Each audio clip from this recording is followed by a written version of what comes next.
नमस्कार दोस्तों। देखिए मित्रों, अपन पढ़ रहे हैं बल और गति के नियम। चैप्टर है आपका फर्स्ट ग्रेड, फर्स्ट पेपर और साइंस। और जिस पुस्तक में से अपन पढ़ रहे हैं वो है आरबीसी की पुस्तक। तो इससे बाहर तो आने की संभावना पूर्णतः खत्म होती है। न्यूटन की गति का प्रथम नियम देखते हैं आज। इस नियम के अनुसार यदि कोई भी वस्तु स्थिर अवस्था में है तो वह स्थिर अवस्था में ही बनी रहती है, या कोई वस्तु किसी निश्चित वेग से एक दिशा में गति कर रही है तो वह उसी वेग से उसी दिशा में गति करती ही रहती है जब तक कि उस पर कोई बाह्य बल कार्य नहीं करता है। एक साइकिल चल रही है, एक बार पेडल लगा करके आपने उसको गतिक अवस्था में ला दिया तो वह लगातार गति करती रहेगी जब तक उस पर कोई बाह्य बल कार्य नहीं करता है। लेकिन यहाँ पर होता क्या है, ये साइकिल के पहिए हैं, वो लगातार गति करते हैं, लेकिन फिर भी इस वस्तु के पहिए और जो भूमि की सतह है उसके बीच में एक बल कार्य करता है और उसका नाम है घर्षण बल। ये इसकी साइकिल की जो गति है उसको धीरे धीरे क्या करता है, कम कर देता है। यही उदाहरण अगर बर्फ पर लिया जाए, एक पहिए को आप बर्फ पर छोड़ देंगे, बर्फ ही बर्फ है, तो यहां पर घर्षण बल का मान क्या है, बहुत ही कम है। इस पहिए के बीच में और जो बर्फ की सिल्ली है उसके बीच में घर्षण बल बहुत कम होगा, जिसके कारण पहिया है वो काफी दूरी तय कर लेगा। तो यह है, जब तक किसी वस्तु पर कोई बाह्य बल कार्य नहीं करेगा वह गतिक अवस्था में ही बनी रहेगी। किसी भी वस्तु की विराम अथवा गति की अवस्था में परिवर्तन का वस्तु द्वारा विरोध किया जाता है। वस्तु के इस गुण को कहते हैं जड़त्व। वस्तु गति की जिस स्थिति में है उसी स्थिति में बनी रहती है जब तक कि उस पर कोई बाह्य बल कार्य नहीं करता। अतएव वस्तु की स्थिर अवस्था को परिवर्तित करना हो या गतिमान वस्तु की गति की दिशा बदलनी हो, दोनों ही परिस्थितियों में आपको बल लगाना पड़ता है। चाहे तो स्थिर अवस्था में कोई वस्तु हो, अगर उसको गतिमान बनाना है आपको तो भी उस पर क्या लगाना पड़ेगा, बल लगाना पड़ेगा। जैसे एक मेज है और इसको आपको यहां से यहां पहुंचाना है, तो आप क्या करेंगे, इसको धक्का लगाएंगे। और धक्के लगाने को अपन ने क्या माना था, बल। खींचना या धक्का लगाना ये क्या है, एक बल है। तो ये वस्तु तभी यहां पर पहुंचेगी जब आपके द्वारा इस पर फोर्स से लगाया जाएगा। इसी प्रकार से कोई साइकिल है, वो गतिमान है और उस साइकिल को वह गति कर रही है। आपने इसके पीछे जो बैठते हैं सीट है उसको आपने पकड़ करके खींचा, अपनी तरफ खींचा, रोकने का प्रयास किया, तो वह भी क्या है, बल है। आपके द्वारा बल लगाया जा रहा है। यानी गतिमान वस्तुओं की गति की दिशा बदलनी हो तो दोनों ही परिस्थितियों में बल लगाना पड़ता है, चाहे आप उसको रोकें या उसको गतिमान बनाएं। इसी कारण न्यूटन के प्रथम नियम को जड़त्व का नियम भी कहते हैं। गति के इस नियम को हम दो भागों में विभाजित कर सकते हैं। ये इंपॉर्टेंट है, ध्यान से पढ़िएगा। जड़त्व के नियम में पहला जो नियम है वो है स्थिर अवस्था के जड़त्व का नियम। एक तो हो गया स्थिर अवस्था का जड़त्व का नियम और दूसरा है आपका गतिक अवस्था के जड़त्व का नियम। सबसे पहले पढ़ते हैं स्थिर अवस्था के जड़त्व का नियम। देखिए क्या कहते हैं। इस नियम के अनुसार यदि कोई वस्तु स्थिर अवस्था में है तो स्थिर अवस्था में ही बनी रहती है जब तक कि उस पर कोई बाह्य बल कार्य नहीं करता है। और भी उदाहरण है, देखिए। इस नियम के अनेक उदाहरण हमें दैनिक जीवन में मिलते हैं और उनमें से कुछ का वर्णन यहां पर आपको बताया जाएगा। एक गतिविधि है, इसके माध्यम से अपन समझने का प्रयास करते हैं। इसमें कांच का एक खाली गिलास लेना है आपको और उसके मुंह पर एक मोटा चिकना गत्ते का टुकड़ा रखकर उस पर एक 5 रुपए का सिक्का रखना है। जैसा ये डायग्राम में बताया गया है, ये खाली गिलास है आपका और इस पर एक आपने ले लिया गत्ते का टुकड़ा और इस पर रख दिया 5 रुपए का सिक्का।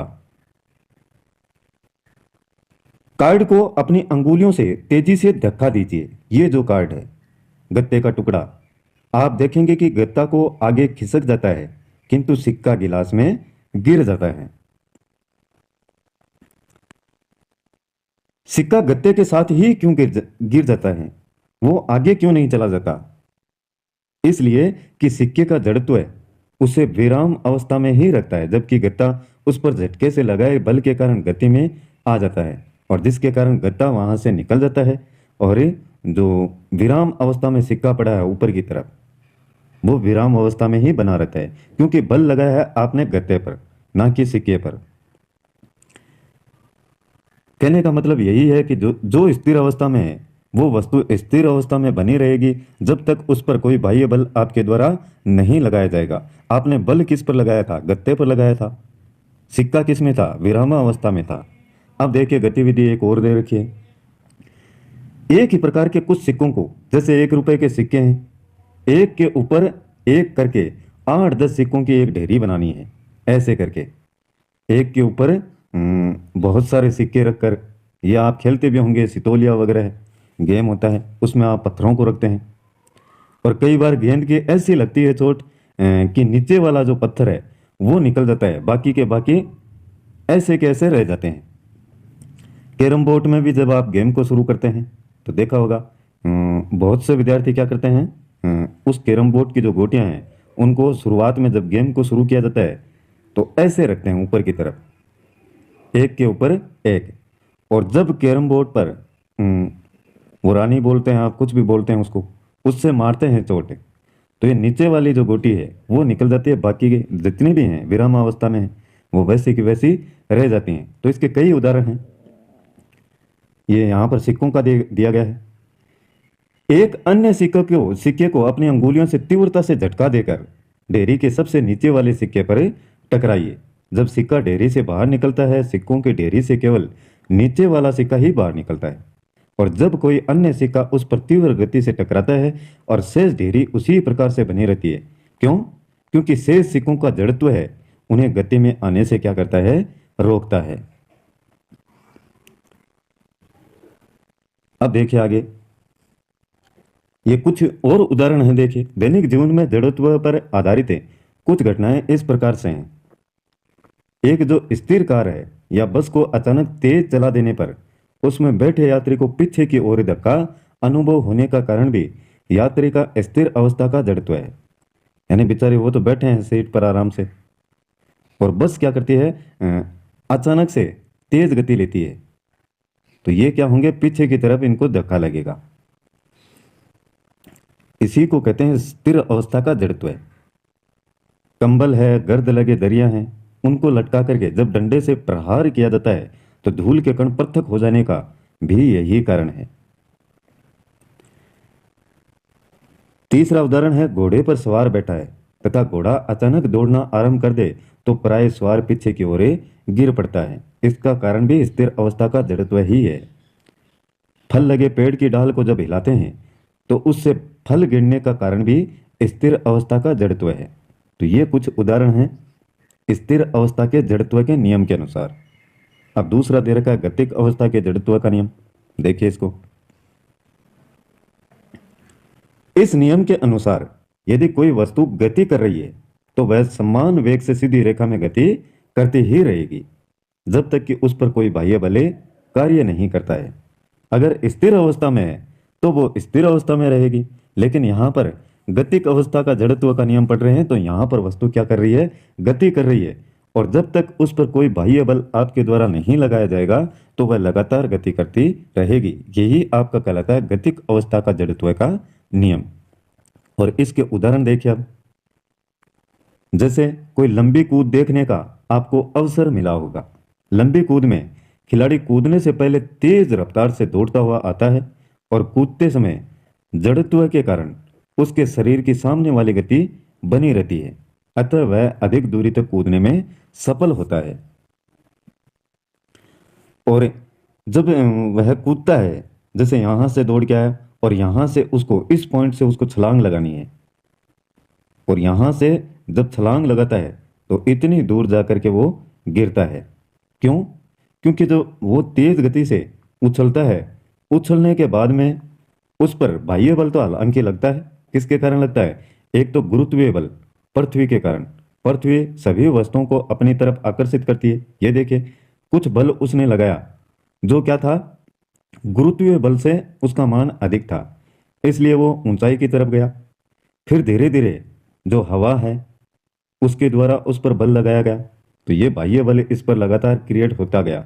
धीरे धीरे जो इसके द्वारा बल, स्वयं के द्वारा बल लगाया गया, वो कमजोर होता गया और फिर वो नीचे पृथ्वी पर धड़ाम से गिरा। तो ये समझ सकते हैं आप, बल लगता है, लेकिन कोई वस्तु पर जितना अधिक बल लगाएंगे वो उतनी ही ज्यादा ऊंचाई की तरफ जाएगी। जैसे रॉकेट वगैरह छोड़ते हैं। तो ये तीसरा नियम अपन पढ़ेंगे, क्रिया प्रतिक्रिया का नियम। अभी इसी को देखते हैं। दूसरा पॉइंट देखिए इसमें, तेज रफ्तार से कोई चलती हुई बस है और उसको ब्रेक लगाकर एकाएक रोका जाता है, तो बस में बैठे यात्री आगे की ओर ही झुक जाते हैं। इसका कारण भी है गतिक अवस्था का जड़त्व। पहले गति में थे बस के साथ में, और बस ने क्या किया, एकाएक स्टॉप कर दिया। बस है वो एकाएक रुक जाती है। तो आप गतिक अवस्था में थे, बैठी हुई सवारियां तमाम, अब बस तो रुक गई अचानक से, आप क्या जाएंगे, आगे की तरफ जाएंगे। बस गतिशील थी, तब यात्री का पूरा शरीर बस के वेग से गतिमान था।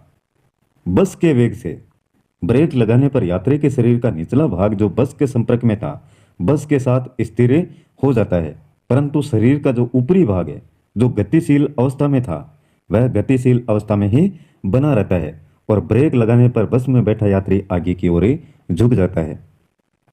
इसी प्रकार से वायुयान वाहनों में जहां वेग में एकाएक परिवर्तन होने की संभावना होती है, यात्री सीट बेल्ट लगाते हैं, और ये लगवाया भी जाता है। प्लेन में अगर आपने सफ़र किया है तो देखा होगा, जब प्लेन नीचे की तरफ आती है या उसकी गति कम की जाती है, या प्लेन ऊपर की तरफ जब उड़ती है, जब उसकी गति को बढ़ाया जाता है, तब विशेष तौर पर आपसे आग्रह किया जाता है कि कृपया करके सीट बेल्ट को पहन लें। क्यों? क्योंकि उस समय एक झटका लगता है, तेज गति अचानक से बढ़ती है और जो गति है वो एकाएक कम होती है नीचे की तरफ आने पर, तो उससे झटका लगता है। आप गतिक अवस्था में हैं या स्थिर अवस्था में? एक में तो आप क्या हैं, स्थिर अवस्था में, और अचानक से प्लेन उड़ रही है। एक में आप गतिमान हैं प्लेन के साथ में, और अचानक से प्लेन रुकेगी, तो जो गतिक अवस्था में है तो उससे झटका लगने की आपको संभावना है। जब कोई व्यक्ति चलती हुई गाड़ी, बस, रेलगाड़ी से कूदता है, तब मुंह के बल आगे की ओर गिरता है। क्यों? क्योंकि जब व्यक्ति गाड़ी में था तब उसका पूरा शरीर भी गाड़ी के वेग से गतिमान था। जब वह कूदता है तब उसके पांव जमीन को स्पर्श करते ही स्थिर हो जाते हैं, पर ऊपर का शरीर गाड़ी के वेग से गतिमान रहता है। फलस्वरूप व्यक्ति मुंह के बल आगे की ओर गिर जाता है। इसलिए चलती गाड़ी से कूदते समय उसकी गति की दिशा में कुछ दूरी तक साथ साथ दौड़ना चाहिए, जिससे उसका सारा शरीर गाड़ी की दिशा में कुछ देर तक गतिमान बना रहे। तत्पश्चात थोड़ी देर में वह अपने आप को संतुलित करके सुगमता से रुक सकता है। उचित यही है कि गाड़ी के रुकने पर ही उतरें, लेकिन कई बार चलती गाड़ी में भी गाड़ी धीरे धीरे चल रही है, उस समय उतरते हैं तो गाड़ी जिस दिशा में गति कर रही है उसी दिशा में उसका मुख होना चाहिए व्यक्ति का, तब गिरने की संभावना बहुत ही कम रहती है और थोड़ी दूर तक उसके साथ साथ में गतिक अवस्था में आना चाहिए उसको। अब देखिए आगे दे रखा है जड़त्व तथा द्रव्यमान। सभी वस्तुओं का जड़त्व बराबर नहीं होता। हमारा अनुभव है कि लोहे व रबड़ की समान त्रिज्या यानी समान आकार की गेंदों पर बल लगाकर उन्हें फेंकते हैं, तो लोहे की गेंद के स्थान पर रबड़ की गेंद को फेंकना अधिक आसान होता है। इसी प्रकार से पुस्तकों से भरे बैग की अपेक्षा खाली बैग को उठाना आसान होता है। अर्थात सभी वस्तुएं अपनी गति की अवस्था में परिवर्तन का समान रूप से प्रतिरोध नहीं करती हैं। प्रतिरोध का मतलब है उनको रोकने का प्रयास करना। वस्तुओं की अवस्था में परिवर्तन का प्रतिरोध वस्तु के द्रव्यमान पर निर्भर करता है। द्रव्यमान, उसका भार कितना है। वस्तु का द्रव्यमान जितना अधिक होगा उतना अधिक उसका जड़त्व भी होगा। अतः किसी वस्तु का द्रव्यमान उसके जड़त्व की माप होती है। जैसे एक तो लोहे की वस्तु है, वो ज़्यादा भारी है, तो उसका द्रव्यमान भी क्या है, ज़्यादा है। इसी प्रकार से कोई रबर की गेंद है, वो हल्की है काफ़ी, तो उसका भार भी क्या है, कम है। अब एक तो इसको, रबर की गेंद को आप ठोकर मारेंगे तो आसानी से ये आगे चली जाएगी। इसी प्रकार से लोहे की भारी गेंद है, उसको ठोकर मारेंगे तो आपके ही चोट लगेगी। क्यों? क्योंकि इसका जड़त्व क्या है, अत्यधिक है। अब देखिए न्यूटन की गति का दूसरा नियम। जड़त्व के नियम में अपन ने दो पढ़े हैं, स्थिर अवस्था का जड़त्व और गतिक अवस्था का जड़त्व। सामान्य वेग से गतिशील क्रिकेट की गेंद को क्षेत्र रक्षक आसानी से पकड़ लेता है। वहीं गेंद से बहुत कम द्रव्यमान की गोली जब बंदूक से दागी जाती है तो किसी व्यक्ति द्वारा गोली को रोके जाने का प्रयास उसके लिए घातक हो जाता है। अतः वस्तु के द्रव्यमान उसके वेग के गुणनफल से प्राप्त राशि की विशेष सार्थकता है। वस्तु का जो द्रव्यमान है, भार है, उसके वेग के गुणनफल से प्राप्त राशि विशेष सार्थकता है। न्यूटन ने अपने द्वितीय नियम के कथन से संवेग की धारणा को प्रस्तुत किया। गति करती हुई किसी वस्तु का संवेग उसके द्रव्यमान एवं वेग के गुणनफल से परिभाषित किया जाता है। देखिए, यदि कोई वस्तु गतिशील है, गतिशील वस्तु के द्रव्यमान को m से तथा वेग को v वेक्टर से व्यक्त करते हैं तो वस्तु का संवेग क्या हो जाएगा, p बराबर mv। p है आपका संवेग और m क्या है, वस्तु का द्रव्यमान, v क्या है, वेग है। तो इसमें क्या लिखा गया कि यदि किसी गतिशील वस्तु के द्रव्यमान को m तथा वेग को v से व्यक्त करें तो वस्तु का संवेग होगा p बराबर mv। और केवल परिमाण लेने पर उसका सिर्फ मान, ना कि दिशा का ज्ञान, तो p बराबर mv। और साथ साथ में दिशा का ज्ञान भी हो रहा है तो ये तीर का निशान ऊपर की तरफ लगाना होगा। अब देखिए आगे, संवेग भी क्या है, सदिश राशि है, यानी जिसमें परिमाण और दिशा का ज्ञान हो। संवेग का एसआई मात्रक किलोग्राम मीटर प्रति सेकंड है, तो ये याद रखें, संवेग का एसआई मात्रक किलोग्राम मीटर प्रति सेकंड है। किसी गतिशील वस्तु के लिए न्यूटन के द्वितीय नियम को इस प्रकार से व्यक्त करते हैं, किसी वस्तु के संवेग परिवर्तन की दर उस पर आरोपित बल के समानुपाती होती है। यानी किसी वस्तु के वेग में आप परिवर्तन कर रहे हैं, आप क्या कर रहे हैं, परिवर्तन कर रहे हैं, तो उस पर आरोपित बल, जितना बल आपके द्वारा लगाया जा रहा है, वो वेग और बल दोनों क्या होते हैं, एक दूसरे के समानुपाती होते हैं और उसी दिशा में होती है जिसमें बल लगाया जाता है।